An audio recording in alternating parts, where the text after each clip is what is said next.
Hello, everybody, and welcome back to On the Diamond Into the Deep podcast.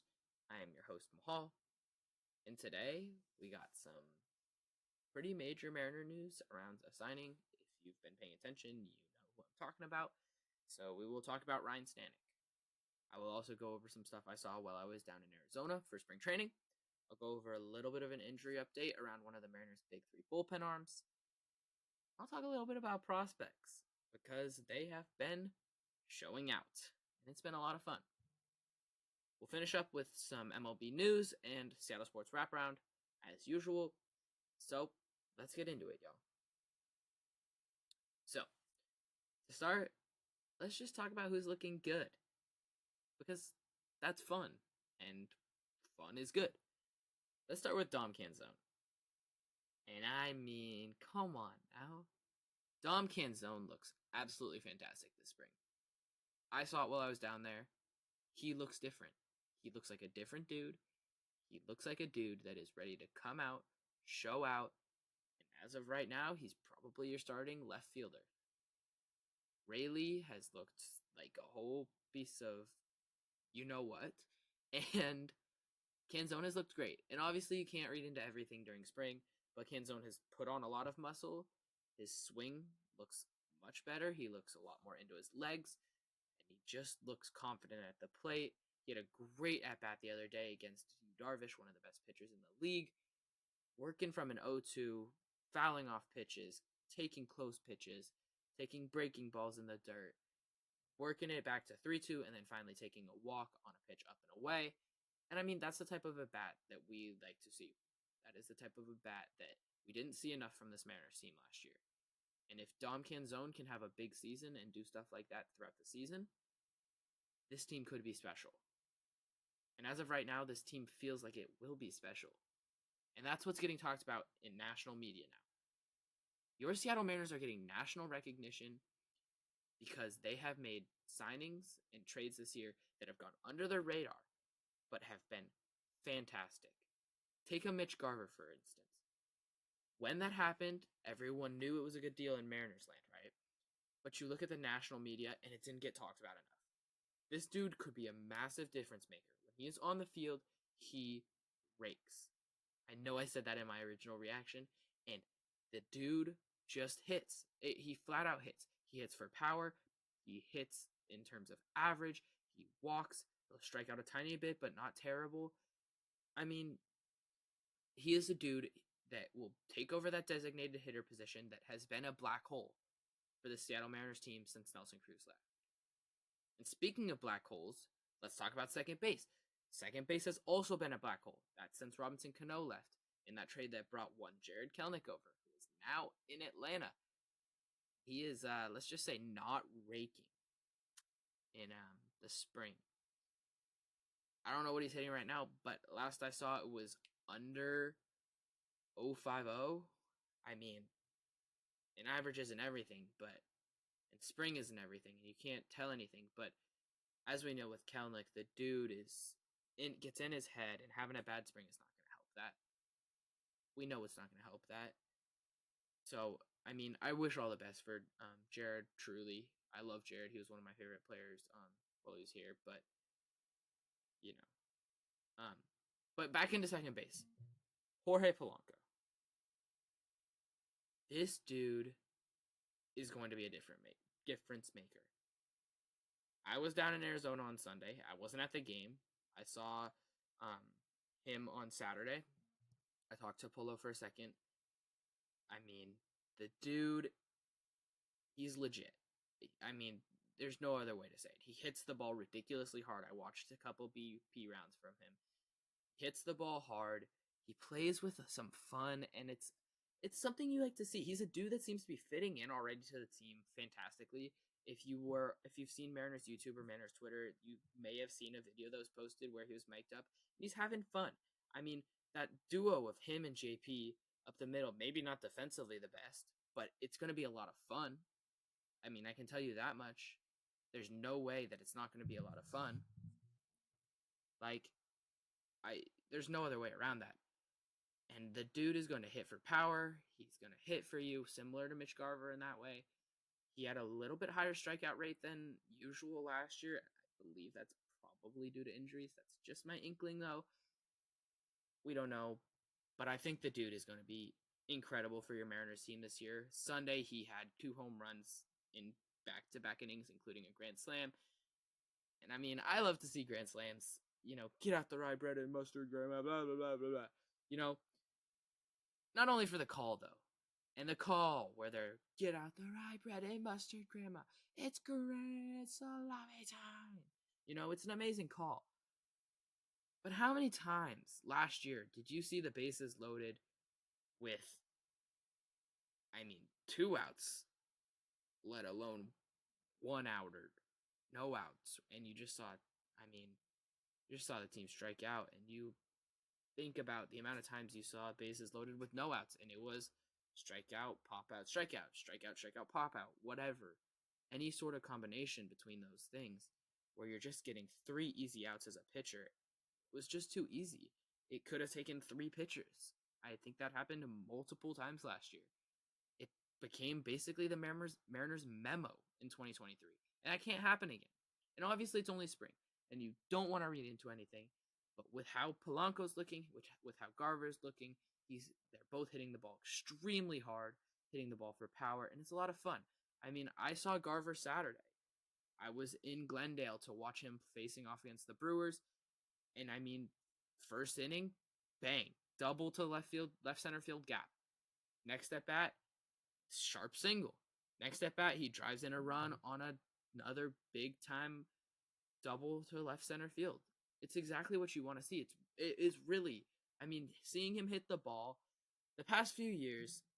You look at their big time acquisitions. You look at a Teoscar Hernandez. You look at a Jesse Winker, Colton Wong, even a Eugenio Suarez. How many times did they hit the ball hard in spring training? Not that much. And now you could say, well, it's spring training, whatever. The pitchers aren't that good. But to see hitters taking advantage and jumping on mistakes is still something that I think personally is important. Because there were too many times last year where there were mistake pitches that the Mariners hitters saw and just watched. You can't have that happen in the major leagues. If there is a mistake, you have to take advantage of it. And Mariners hitters so far this spring have been doing that. Hopefully they can continue it. They've also been making adjustments. You look at today. Today is the 13th of March. There are 15 days till opening day. But you look at today's game. They're facing Yoshinobu Yamamoto. Best pitching prospect, if you want to call him that. I wouldn't personally say he's a prospect. But, he got paid. And he's a great pitcher. They look to struggle first time through the lineup. Second time through the lineup, they crush him. Garver, Polanco, Julio, Crawford, France, all big-time hits against him. And that's what you want to see. You want to see those dudes getting hits. You want to see those dudes driving in runs. And they were. They were driving in runs. They were scoring runs. It was those dudes that were doing the work. That's what you want to see. Now, can that continue into the regular season? That's a wait-and-see type thing. But I think it will. And if it does, you pair that with this pitching staff and the bullpen that I'll talk about later, you could be looking at a special team. Mariners fans, you could be looking at something special. And I don't say that just because I'm getting amped because the season is in 2 weeks now. I'm saying that because this team feels different than past years. The vibe around the team feels different. They are serious. They're not effing around. They're joking around. They're having fun. But they're also working their butts off. They're working every day. And you can see their motivation and mentality that they want to go win it. Samad Taylor today said on an Instagram Live, which it's Instagram Live, and he's in the Mariners organization. So of course he's going to say this. But you saw him say he thinks the Mariners will win the World Series. Now, is that a long shot? Sure. But once you get into this playoffs, if your pitching staff is healthy, that is a very, very difficult team to stop. What is your 1-2-3 punch? Castillo, Kirby, Gilbert. You look at the back end of the bullpen. They are all healthy. Munoz, Brash, Santos, now Ryne Stanek, Spire, Saucedo as lefties. They'll probably make another one up. get him to come out like paper mache, just polished perfect. I mean, who knows what could happen? You look at 2 years ago, that 2022 team, they make the playoffs. They bounce the Blue Jays 2 games. How close were they to bouncing the Astros, who would eventually become World Series champions? And if the Mariners had gone through, say the Mariners don't give up that walk-off. Say Robbie Ray doesn't make that pitch to he who must not be named. But say he doesn't make that pitch. How different would that series have been? Does Jordan hit the home run the next day that gave them the lead after the Mariners took a 2-1 lead? Who knows? Does Castillo then pitch the rest of that inning clean? You put the bullpen in, they pitch it clean. Do the Mariners get more runs? Then does the 18-inning game happen? Do you win that game? I mean, it's truly all, nobody will ever know what would have happened had they won that first game. That it felt like, yeah, they were going to win that game. I remember that day. I remember that day vividly. I remember exactly where I was when that home run was hit by Jordan.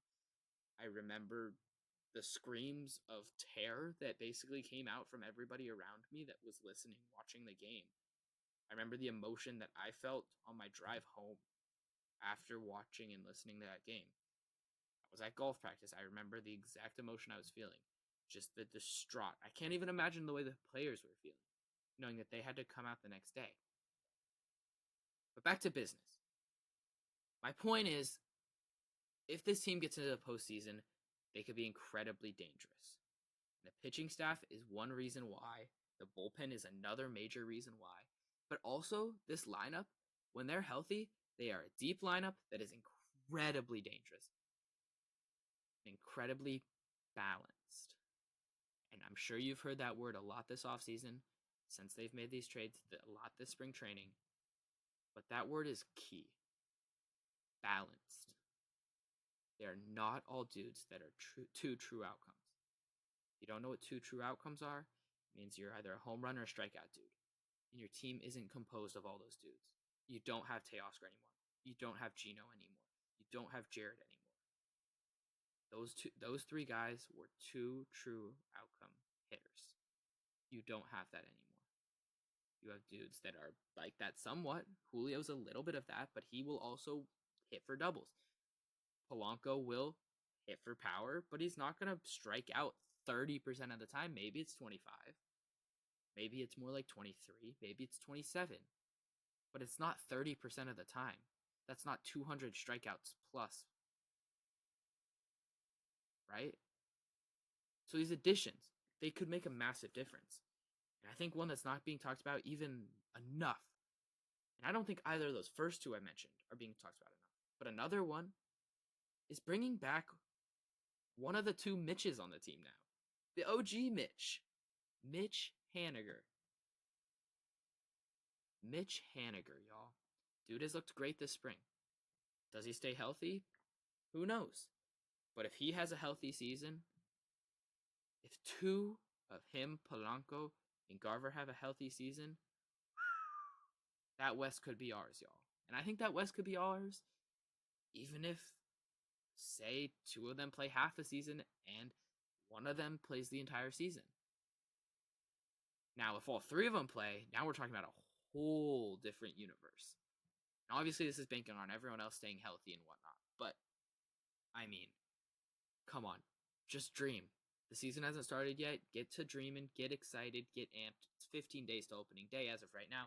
When this drops, when you're probably listening to this, it'll be 2 weeks or under. I mean, it's truly, this team could be special. And they want to win the West. I haven't seen anyone super projecting them to. But you'll hear what my projection is soon. But I'll tell you right now, it might go against the norm of what other people are thinking. And we'll see. Other dudes that are looking pretty locked in. All the pitching staff is looking like something. I mean, getting hit around a little bit, but I think they are all working on stuff. Castillo has probably looked the best. Miller has looked pretty good other than a few pitches here and there. The splitter looks splitty. It looks fantastic. I'm pumped to see it. I asked him how it's feeling. He said it's feeling great while I was down there. So that is fantastic to hear. Wu says he's also feeling good. He kind of got scratched today. Not really. They kind of were just like, well, there's a lot of lefties in the Dodgers order, maybe the best left-handed hitters in the entire league. And we're just trying to stretch him out. So let's try and play him tomorrow. So he'll be facing the Brewers. He'll be facing the Brewers in Peoria tomorrow. Not on TV, of course, but hopefully he will look good. We'll definitely see stuff on Twitter and all that. But yeah, I think the pitching staff, there's nothing to be worried about, honestly. The only thing I'd be worried about is maybe a couple injuries to the pen, but even that, I think that'll get sorted out. Their pitching lab will lab it up. Their pitching scientists will science it up, and we'll have fun. I'm really excited for the season. Unfortunately, let's get to some more negative things.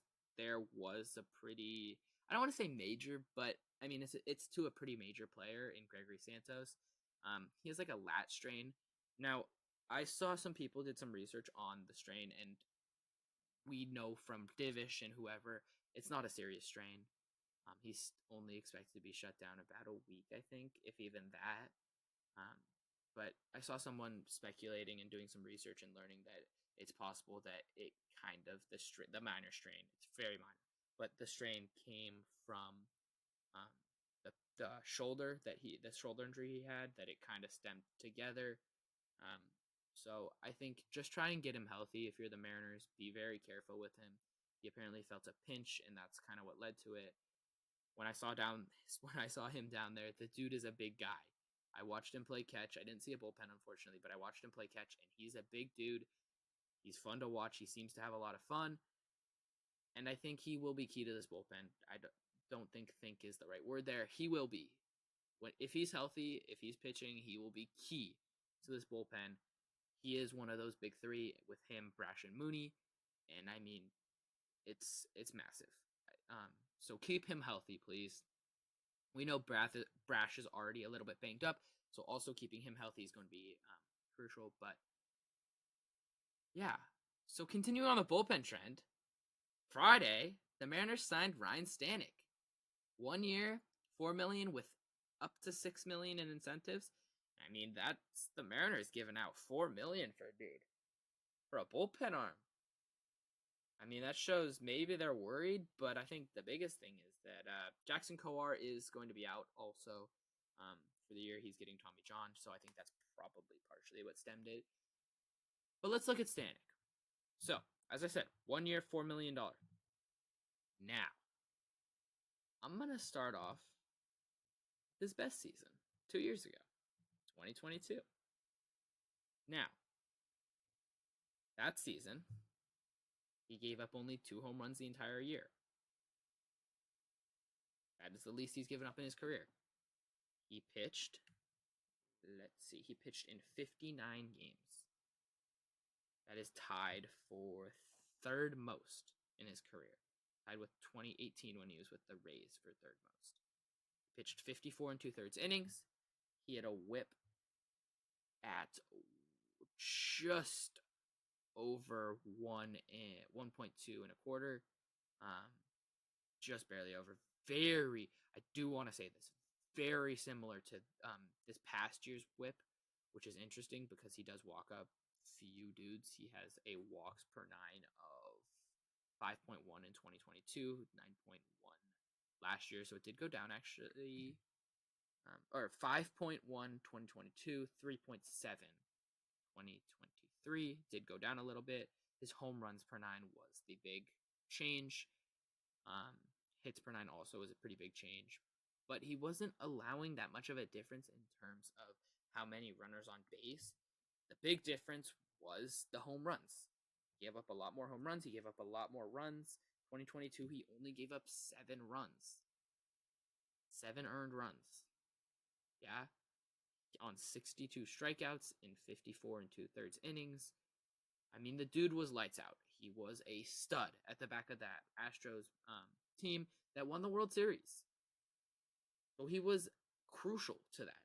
The dude brings postseason experience, The dude brings a lot to this team, and I think it's a very awesome, important signing. I believe I talked about it pretty shortly, but the dude is a dude. He is a dude that's going to be in your bullpen. He's been best in middle relief innings. If you look at his fan graph, so I was looking at splits, looking at low leverage, medium leverage, high leverage, he had his most innings in low leverage last year.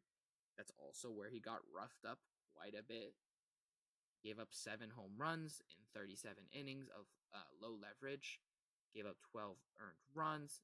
He had a WOBA of 313, which WOBA, if you don't know, is your on-base average. It's kind of similar to your on-base percentage, but it's basically for each type of hit. So a home run is worth more than a single is worth, right? So it's kind of calculating all that stuff together, which is why it's a good stat to look at.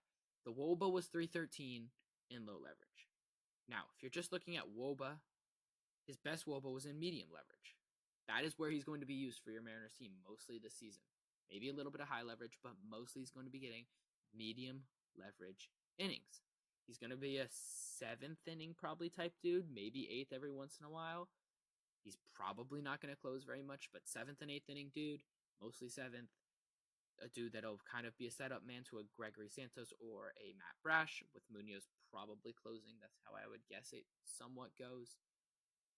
In medium leverage, he threw 10 in the 3rd innings. In those 10 and 3rd innings, opponents slugged 242 off him. Now, again, small sample size. But as a reliever, 10 in the 3rd innings is 10 games.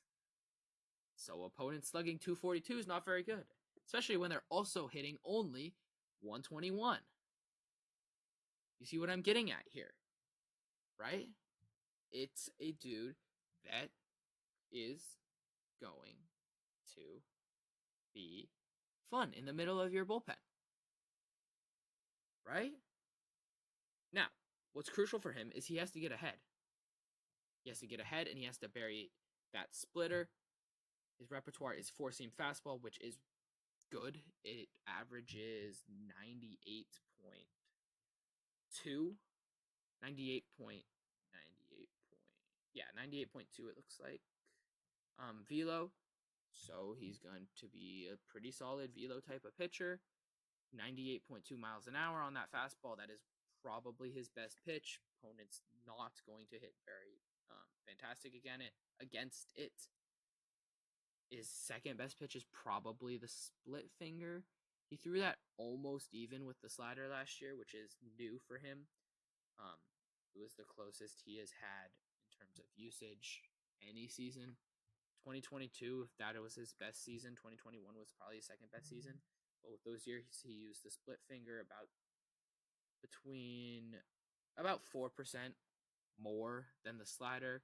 He also last year used the fastball at a much higher percentage. So I think the Mariners will probably make some tweaks to him. And if they get him back to that 2022, 2021 form, Stanek is going to be dangerous. This bullpen is dangerous. This bullpen, by the end of it, if Stanek becomes that dude, even close to that 2021, 2022 dude, and you get a healthy Matt Brash, you get a healthy Gregory Santos, you get a healthy Spire, you get a healthy Andres Munoz, who was throwing 90 with his slider, which we did not see that much last year. He was throwing 90 with his slider today. He threw a handful of those in his inning. This bullpen not only could go down as one of the best in Mariners histories, but it could go down as the best in Mariners history. And it could go down as one of the best bullpens of all time, even. Now, is that a stretch? Maybe, sure, but I don't think it's completely unreasonable. This bullpen could be ridiculously good. When they are healthy, you look at this bullpen. Your 9th inning dude, your closer, Andres Munoz, setup dudes, Santos, Brash. Those are your 3 highest leverage. You get a good Stanek, that's probably your next. Then you got Spire, Saucedo. You got Thornton. You got, who else you got? Both. You got whoever else you want to put in there. I mean, Carlos Vargas, if he finds his stuff, who else looks great? Tyson Miller. Now, Tyson Miller is the name to watch in this bullpen. This is a dude that I think probably will come out with the team. I saw him pitch when I was in Mesa against the Cubs on Friday. He threw 2 great innings. The first inning was like 4 or 5 pitches, I'm pretty sure. He looked fantastic. Now, if Tyson Miller becomes the dude he's looking like he could be, this bullpen, y'all, and I'm dead serious, this bullpen is going to be ridiculous. And it's not getting talked about enough. National media is not giving it enough recognition. Nobody's giving this bullpen enough recognition because they are unhealthy right now.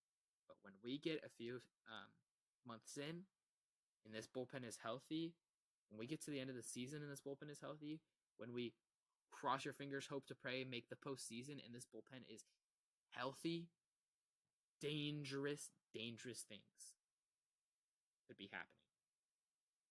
All I gotta say is I am pumped. I am pumped up, y'all. It is going to be fun. Now, that's enough Mariners for today. We'll talk more next week. When we get into the season, I'm planning to try to do Mondays and Fridays. I'll at least be doing Mondays for sure, but as we get into the season, I'm going to try to do Mondays and Fridays games. Podcast Friday will somewhat switch with Thursday depending on the schedule of the week. If they have a 4-game series, I'm going to try to do it Thursday so that I can get the preview for the weekend series out early. Same thing if they have any sort of randomness to that. But if it is a normal 3-game series for the weekend, it'll probably be a Friday episode that I'll try to get out before the first game of the series. But it also might just be a type of thing where I go Monday, Thursday. But we'll see. Now, continuing on, let's get into the Seattle Sports Wraparound. There's been a little bit going on since we last had the podcast up. Now, let's start with the bad. And the bad is your Seattle Kraken. And it pains me to say it, but it's just not good. There's just zero good vibes right now. They're 9 points out of the postseason spot. I mean, truly, last night was the killer. Last night went from being fantastic with 20 seconds to go to 4 seconds later. Oh no, what is happening? And it's just brutal. You went from being 5 points within Vegas for that second spot to now being 9. And 9 is basically an unreachable mark. There's been no team since, I think, the 2005, 2004 season or something around there that has made the postseason with a 9-point deficit at this point in the season. It's brutal.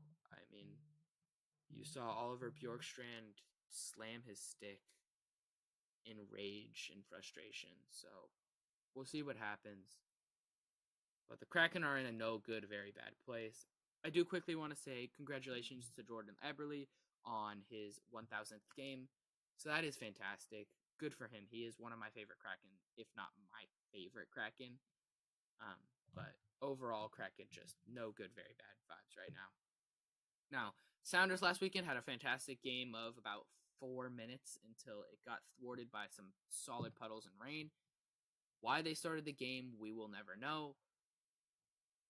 But it sucks that they did, because when the makeup happens, they will have to use the same roster, same lineup. So that's just, again, just no good, very bad vibes. Now, continuing on to some better vibes, free agency began in the NFL, and Leonard Williams is staying here, y'all.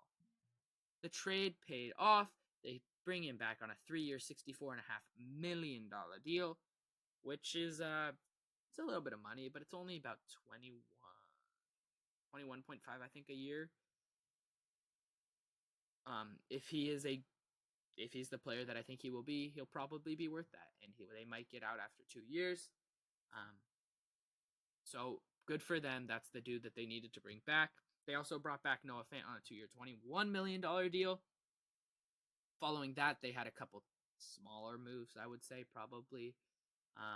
They brought back George Fant, offensive lineman. Now, the last solidly big move probably is Rayshon Jenkins, who they brought in on a 2-year, $12 million deal. He is a safety. It'd be 6.6 this year. And he's probably going to be pairing with Jordan Love, I would want to say, at safety, unless they make another bigger move. And that's not a bad move. He's a veteran dude. He is a safety. He'll be solid. He played for the Jaguars last year. It's a good enough move. It's maybe not a needle mover by any point, but it filled a need for them. And they didn't give up any comp pick type stuff, so that's fine. Now, in the MLB, some big news today. All three of these, I believe, was today. Garrett Cole might have been yesterday, but let's start with Devin Williams. This happened about an hour ago. Devin Williams has two stress fractures in his back. He's expected to miss around 3 months. So no good for the Brewers there. That definitely does not help them, as he is their closer, and he is a stud reliever.